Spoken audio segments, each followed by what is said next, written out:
Welcome to Khanversations. I'm Muqtadar Khan, your host, and today I want to talk to you about a Supreme Court decision here in the United States, which is just unbelievable. Lots of people were not surprised by the decision. A lot of them expected that this would be either 7-2 or 8-1, but it was 6-3, but effectively you could say effectively 6-3, but in principle or symbolically it was 5.5 versus 3.5, where the Supreme Court justice has deemed that Donald Trump's executive order, I don't remember the number of the executive order, but that he passed on January 20th on 2025, as soon as he became president, to essentially eliminate birthright citizenship for a certain category of children who were born in the United States. So the fact that he was able to, the Supreme Court has done that is remarkable, because this court is 6-3 conservative, in favor of conservatives, and 3 of them are appointed by Donald Trump himself. And so in this 6-3 decision, 2 of them, Brett Kavanaugh and Barrett, are basically Donald Trump appointee, but they voted against him. Donald Trump has done a lot of things in this country here, and he's completely agitated the Supreme Court, and so many of his decisions are being now adjudicated by the Supreme Court. He's winning some, he's losing some. He won a major one recently where he has got the authority to fire employees, federal employees who are employed in independent agencies, thereby completely eliminating, and without cause, that to eliminating the independence of many federal agencies. In fact, one of the Supreme Court justices in her dissent wrote that Donald Trump, as President of the United States, has more powers now than even the King of England, I guess. But the point is that this was important. The Supreme Court has saved birthright citizenship in the United States, and upheld the literal word of the 14th Amendment of the U.S. Constitution. In fact, you could say that Donald Trump's attempt to rewrite the U.S. Constitution, and in rewriting the U.S. Constitution, he was seeking to redefine who is an American. I mean, Donald Trump was going to decide as President of the United States who is an American and who is not. And thank God that this Supreme Court has pushed him back, and we will see how long this will last. But it is an important day in American history, that who is an American and who can be an American citizen will remain the domain of the U.S. Constitution and not the Oval Office. This is a big gift to America on its 25th birthday, and the gift is that it hasn't been destroyed. The pillars of American Constitution have not been demolished by Donald Trump. So, to give you some political history, for those of you who are not familiar with it, according to the U.S. Constitution, if a child is born in the United States, then that child is an American citizen. There are some exceptions. And this is based on the 14th Amendment. Let me read the 14th Amendment to you, and then we'll go forward. It says, all persons born or naturalized in the United States and subject to the jurisdiction thereof are citizens of the United States and of the state wherein they reside. America has this peculiar dual citizenship system, so I'm both a citizen of Delaware as well as a citizen of the United States. We will keep that discussion for some other day. Suffice it to say that if you're born in the United States, according to this 14th Amendment, you are an American citizen. This amendment was passed in 1868. This was essentially done because the U.S. had a phenomenal problem after the Emancipation Declaration, where slaves were freed and slavery was ended in America. The question arose whether these slaves are former slaves are American citizens or not. So many of them might be third or fourth generation born in the USA, but so the Congress basically made an amendment to the U.S. Constitution, making them citizens of the United States, and it has been refined. There have been some debates about what who are excluded from this. So essentially 3 or 4 categories of people are excluded. For some time, even Native Americans who lived on territories where they had their own sovereignty, independent of US sovereignty, they were excluded from this category, but fortunately they are back, and there have been other legislation subsequently which has made that redundant. The issue of Native American citizenship is all very well settled, but there are issues where if you are an ambassador of a foreign country and a diplomat, and you enjoy diplomatic immunity, and then there your child born is not an American citizen, even if the child is born in the United States. And then there is this peculiar historical issue of where certain territories, if they are occupied by a foreign power, such as when in 1812, 1814, when Great Britain invaded the United States from Canada, there were some parts of the US, such as the state of Maine, which were under British occupation. So if you have born in that state of Maine at that time when they were under British occupation, then the birthright citizenship would not apply to you. So birthright citizenship is essentially very simple. And what is interesting is that the whole debate was on this issue of and subject to the jurisdiction thereof. So what did Donald Trump do? What Donald Trump did was he tried to use that particular phrase to redefine what it means, and moved away from settled US law. And this is the relevant paragraph that I want to read, which was the key to his definition of who is eligible for birthright citizenship, according to the new definition of his executive order. So this is what it says: among the categories of individuals born in the United States and not subject to the jurisdiction thereof, the privileges of United States citizenship does not automatically extend to persons born in the United States. Number 1, when that person's mother was unlawfully present in the United States and the father was not a United States citizen or lawful permanent resident at the time of said person's birth. So a child who is born to a mother who is unlawful in the US, so we're talking about an illegal immigrant who has somehow found herself in the United States, and she does not have a visa, she does not have a green card, and she is not a citizen of the United States, and she gets pregnant, and the father, the biological father of that child, is neither an American citizen nor a green card holder. He could be a visitor, he could be an ambassador or whatever. But as long as the father is neither a citizen nor a lawful permanent resident, the child born to a person who is not, to a woman who is not legally in the United States, will not get birthright citizenship. That was his executive order, which even lower courts rejected, and that's why it went all the way to the Supreme Court. And the second category is when that person's mother's presence in the United States at the time of said person's birth was lawful but temporary. Now, this is a very interesting thing. This is what he's targeting, what those who oppose immigration call anchor babies. So basically saying that even if the mother is here legally but temporarily, so if you're an international student, for example, or you're a visitor, or you're on a tourist visa or a business visa or whatever, so your presence is legal, but you have a child with somebody who is not. So if the father is not a green card holder or is not a citizen, then that child is also does not basically is not eligible for becoming a US citizen. So there's a lot of chatter about anchor babies. So let me give you an example of what that is before I go a bit further. What they are saying is that, like, look, we are having the World Cup, soccer World Cup here in the United States. So if a couple comes here, let's say a woman comes from Czechoslovakia and a guy comes, say one of the soccer players from Morocco who is here on a visit visa, and they are playing soccer here in the United States, and they get together and they conceive a baby, and then they both stay back, extend themselves and stay back illegally till the baby is born.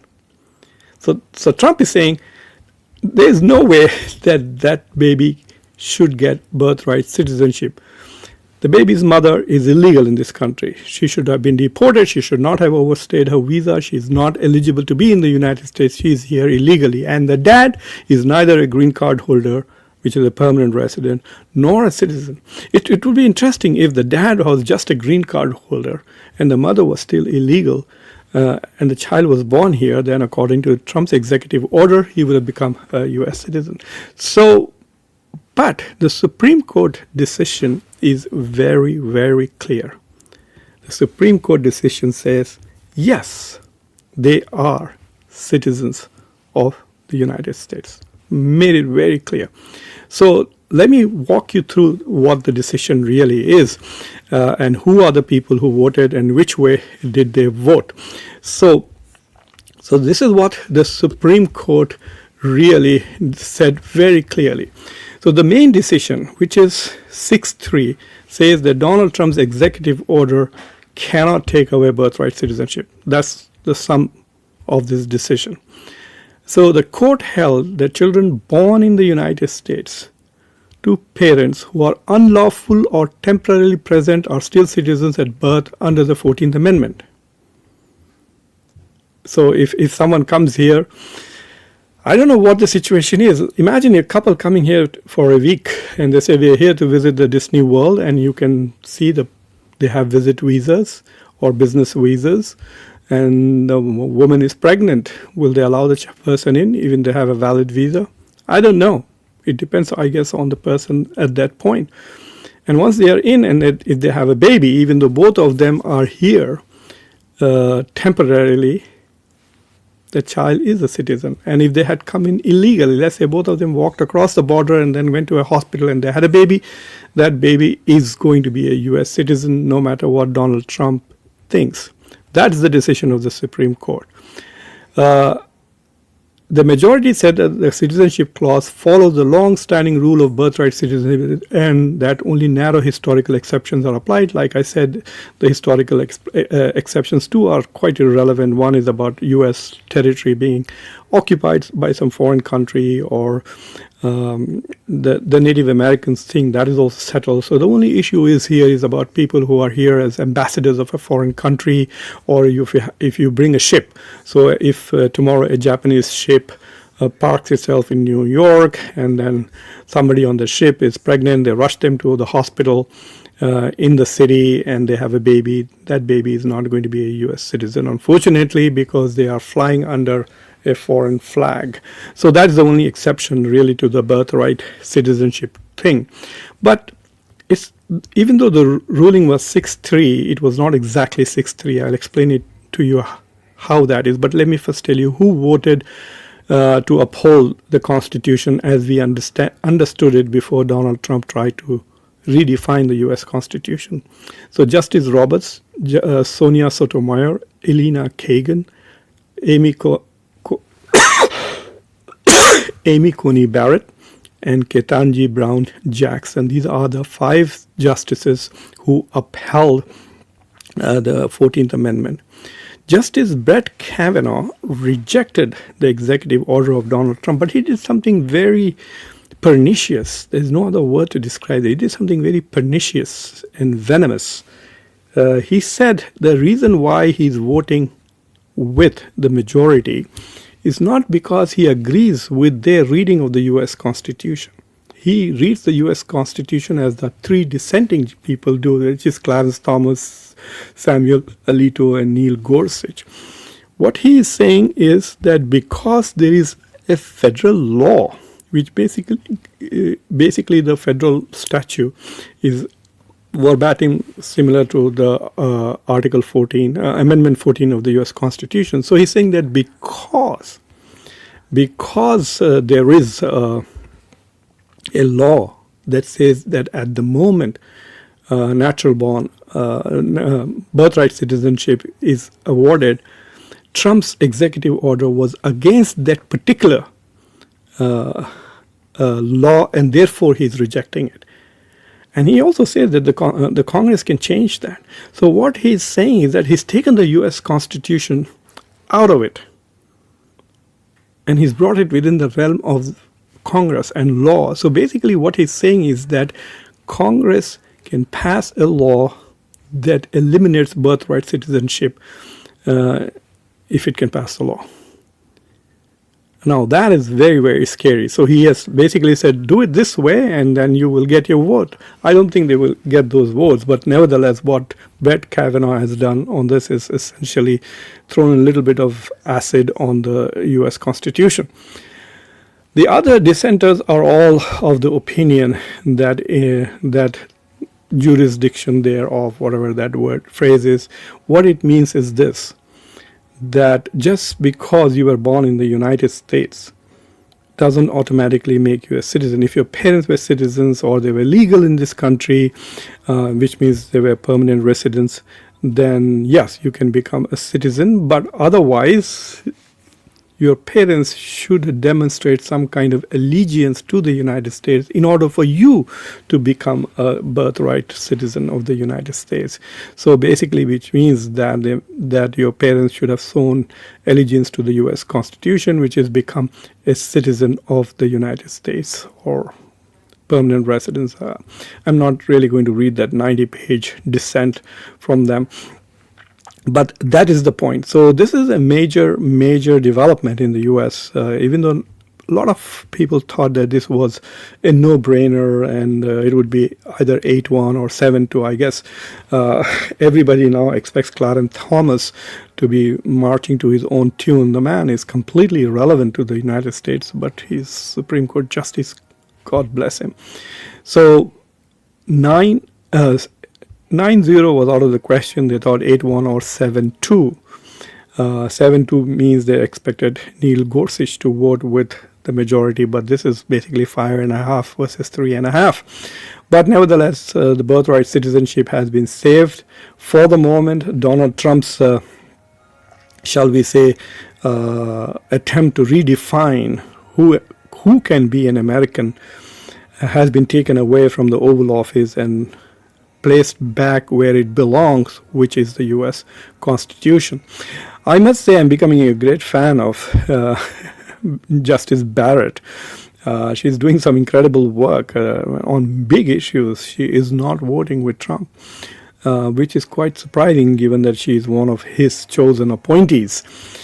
So let me, for example, give you the two big defeats that Donald Trump has suffered. Look, if you look at his entire term, the biggest achievement and policy is the immigration policy of his controlling borders, etc. He's done a great job on controlling the borders, and brought down illegal migration into the United States nearly to zero, apparently.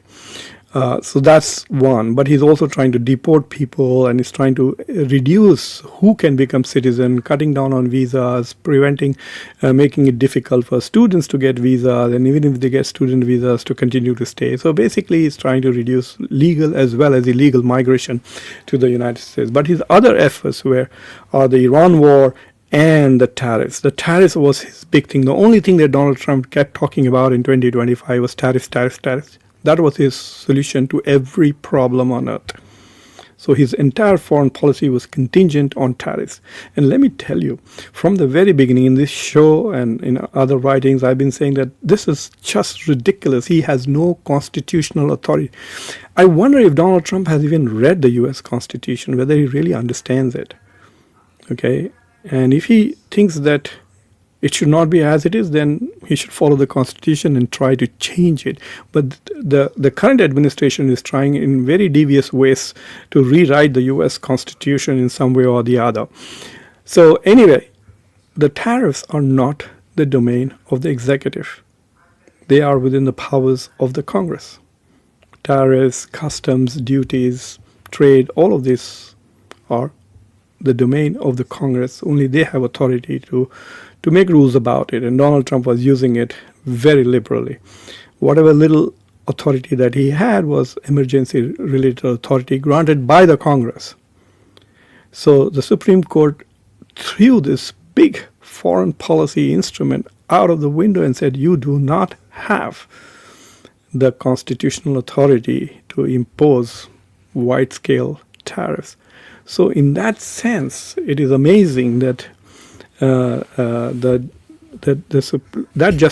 judgment was also 6-3, and I think in that case Brett Kavanaugh voted against it, and it was Neil Gorsuch who voted with the majority to say that Donald Trump did not have the authority to impose tariffs. So anyway, on some big issues which concern Donald Trump's foreign policy and domestic policy, you could say the Supreme Court, which is 6-3 in favor of conservatives. There are 6 conservatives and 3 liberals on the Supreme Court. So in my view, I think that the justices, by saving birthright citizenship, have not only saved the U.S. Constitution from being vandalized by the current administration, but also have to some extent restored our faith in democracy. American democracy works when all 3 branches of government act according to the U.S. Constitution. They are supposed to act as checks and balances on each other, not as cheerleaders of the president. That happens in monarchies, and that happens in dictatorships, where in the past few years we have seen it doesn't matter who is the president, Democrat or Republican. Congress tends to act more like cheerleaders for their party guy rather than acting as a check and balance on presidential authority. So anyway, so this is for those of you who value American democracy, value American Constitution. This is an early present on the 250th birthday of our country.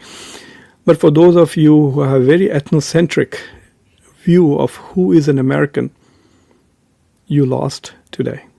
Thank you for watching Khanversations. Please subscribe to this channel, like this video, press the bell icon, and don't forget to share it with your socio-political network. Until next time, I'm your host Muqtadar Khan. Take care.